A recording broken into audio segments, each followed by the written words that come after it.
Okay, so let's go on to another issue here that's big in the state right now. Constitutional carry. What's your thoughts on that? I'm wide open on it. And the thing is, and what I mean by that is that I definitely support constitutional carry. And there's multiple reasons for that. But when you're speaking when the debate comes to light, there seems to me to be two entirely issues at play here. One, of course, the right to carry, the right to own a weapon, and two, the fees that sheriffs seem to be very concerned about losing under the claim that they need those monies for protection equipment, personal protection equipment for their officers, etc. But before you can even discuss what the founders of this nation meant by a well-regulated militia being necessary to the security of a free state, you got to understand that the Bill of Rights is really more a bill of absolutes. And in other words, the framers were not stating the rights the government bestowed upon us, Americans, but rather what God given privileges were off limits to restriction by the government. And of course, that would mean the right to own a firearm. But being a historian, I really get into what were the founding fathers thinking at the time, because I think without that context, it can be a little difficult to enter into the debate. Because it's important to remember that during the time of the framers, the Constitution, that guns were plentiful. Many people in the nation hunted for food. And so it's obvious then that the language in the Second Amendment was directed at the preservation of liberty and not recreation or sustenance. In other words, they were concerned. They were very concerned, and they wanted people to have the right to protect themselves, not only personally, but from an overreaching federal or state government and without restrictions from those same bodies. Because it is absolutely worth mentioning the framers had firsthand knowledge of life under a tyrannical government, having lived under the tyranny of King George. And so I'm a strong believer in our right to own, carry, and use a firearm for reasonable purposes. I also, and by the way, I do have a permit. The studies have indicated that permits, the permitting fees, pretty much still stick around because sheriffs still offer these permits because you have to have them to meet reciprocity laws in other states.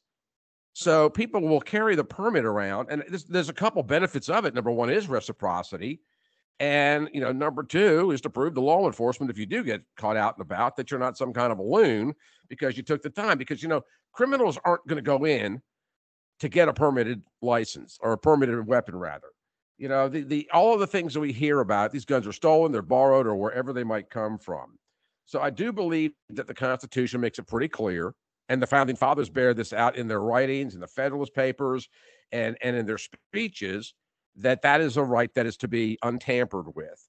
In that sense, I do understand the other side of the argument that you have guns that are on the street that law enforcement does not know about. But the simple reality of it is the numbers of people that carry or have a permit for a weapon who engage in a crime is negligible.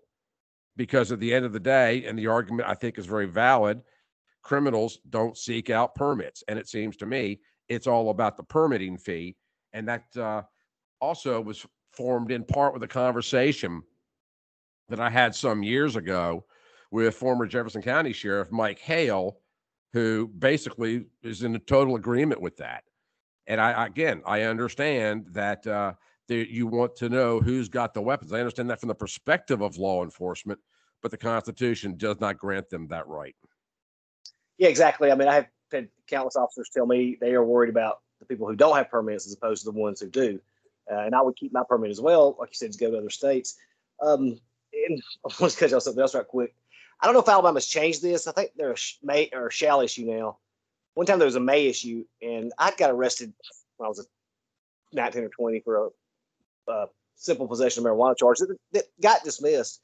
And I had got back from doing a combat tour in Afghanistan, and the sheriff denied me a pistol permit then for a charge. Oh, this is ridiculous. So the government will let me carry a weapon, but you won't. You talked about funding too, and I don't know, they may have changed this, but they need to start with what they could do with as far as remember when how much ever they spend on a prisoner for food, they got to keep the rest of it. We got sheriffs building $300,000 houses. Well, in Mobile. so that it's interesting that you bring that up because see, that's another one of my suspicions. And in the state of Alabama, there is just, and this actually applies to every state, but there's so much corruption in so many places now. The thing that you're referring to, building of lake houses, et cetera, the bad thing is that was actually a legal practice. But there are too many people in government that believe that whatever tax money is collected is their property, and it simply isn't. Politicians lose sight of the fact that they're stewards of the state. Yeah, it's one thing to say I'm a congressman or representative or senator or governor for that matter, but at the end of the day, they are stewards. The sheriff of each individual county wields an enormous amount of power, but they too are stewards of that county.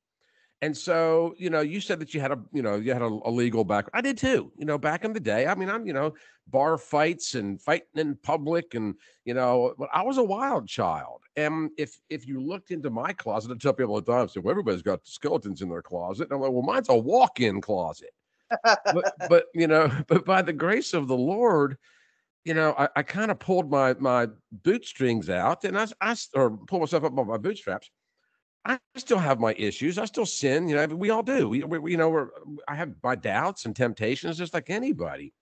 But to have a decision made about your right to personal protection for something that you might have done 20, 25, 30 years ago, because I'm going to tell you something. The Michael Hart of my 20s is not the Michael Hart of my 60s.